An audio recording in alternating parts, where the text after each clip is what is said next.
The fifth floor of the hostel, where stepping in means losing your sanity. But what happens when someone never returns? Nimesha's breath came in ragged gasps, and her entire body trembled violently. Her hands shook as she stood before the mirror, struggling to tie her disheveled hair. No matter how much she tried, her fingers refused to obey her. Fear had seized control of her body. For the first time in her life, she regretted her habit of staying up late. Something, or someone, was still there, lurking in the shadows. She could feel it, watching, waiting.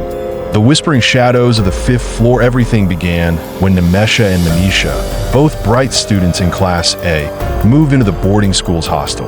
The school was well known for its academics and discipline, but the hostel harbored dark secrets. Secrets that most students whispered about only in hushed voices. 5 years ago, a brilliant and kind-hearted 9th grade girl had met a tragic fate on the 5th floor of the hostel. Her death remained a mystery. No one could explain what had happened to her. She was neither depressed nor under any academic pressure. At first, the authorities suspected foul play, but the investigation led nowhere. With no evidence, the case was buried like a forgotten nightmare. But nightmares never truly fade. Over time, chilling rumors spread like wildfire. Some students swore they had seen her wandering the halls in the dead of night.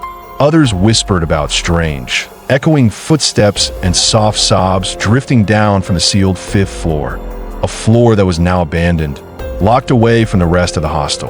Only once a week was it opened, and that too only for cleaning, and no one dared to step foot there at least, not until that night. December 10th, the night everything changed. At 12:30 a.m., Nimesha sat at her desk, flipping through the pages of her textbook, oblivious to the danger that awaited her. Manisha lay on her bed, her back turned, breathing softly in deep slumber. The sudden dryness gripped Nimesha's throat. She needed coffee. The hostel was eerily silent as she stepped into the hall. The dim light flickered above her, casting ghostly shadows on the walls. The coffee machine hummed, breaking the stillness of the night. Just as she turned around, cup in hand, her breath hitched. Manisha was standing right behind her. The cup slipped from Nimesha's fingers, spilling coffee onto the floor.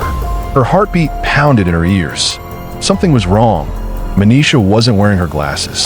The black thread, the one her mother had tied around her wrist for protection, was missing. Her face was partially obscured by darkness, but Nimesha could sense something was off, something deeply unsettling. Then, in a voice barely above a whisper, Manisha spoke. "Why don't we go to the 5th floor balcony?" A chill slithered down Nimesha's spine. Her body stiffened. Manisha never broke rules. She was always the cautious one before Nimesha could protest. Manisha took her hand, her grip ice cold, and started leading her up the stairs. Nimesha's ears picked up a detail that sent shivers through her soul. Only her own slippers made a sound. That Manisha's feet were bare. The realization sent a bolt of terror through her, but her feet moved against her will. Something compelled her forward. The door to the forbidden 5th floor creaked open as if expecting them. The room of the dead, the corridor, was freezing.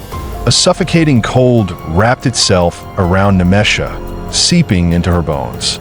The faint glow of the moon barely illuminated the dust-covered floor. And then, she saw it at the wall, scratched raw with jagged letters. December 10th. Her breath came in short gasps. Manisha stood by the balcony's edge, gazing into the endless void below.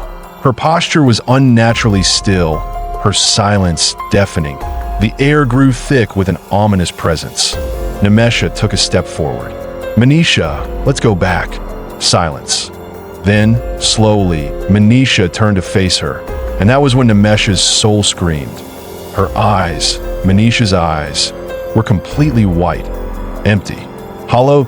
A twisted smile played on her lips as she leaned in and whispered one word: "Jump." The pull of the abyss. Nimesha's body locked up. She couldn't move. She couldn't breathe. It was as if invisible hands were wrapping around her, pulling her closer to the balcony's edge. She felt that the strange force slithered in her mind, whispering, persuading, demanding. Her fingers trembled as she reached up, undoing her hair tie. Her long hair floated around her, weightless, as if submerged underwater. Manisha took another step forward. Her voice, now distorted, echoed in the freezing air. "Jump!" The word slithered through Nimesh's mind like a deadly venom. "Jump!" Her heart pounded. Her hands gripped the balcony railing.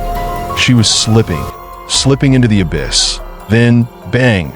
A loud noise exploded from the floor below, shattering the silence like breaking glass. The trance snapped. Nimesha gasped as her senses came crashing back. With all her strength, she shoved Manisha away and ran. Something inhuman screamed behind her, but she didn't dare look back. She dashed down the stairs, breathless, blinded by terror. Her only thought, escape. She slammed the door to her room shut and collapsed against it, heart hammering wildly. And then she turned, and what she saw shattered every last bit of her sanity. Manisha was still lying in bed, fast asleep, in the exact same position as before.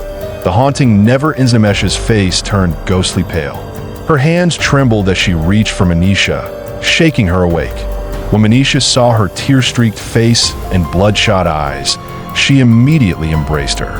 But when she asked what had happened, Nimesha's lips parted, yet no words came out. She couldn't say it. That night, as Nimesha lay in bed, she promised herself never to stay up late again. But something had changed. She no longer spoke much. She avoided Manisha. And yet, whenever Manisha sat down to study, she felt it, the weight of an unseen gaze pressing against her back. And every time she turned around, Nimesha was watching her. The truth buried in shadows days later. When Manisha finally confronted Nimesha, demanding to know what had happened, her blood ran cold at the answer point. 5 years ago, a girl had died on this very date on the 5th floor. And every year, on December 10th, she returned, looking for her next victim. If you liked this story, don't forget to subscribe to FrightScope, where nightmares come to life. Smiling face with horns.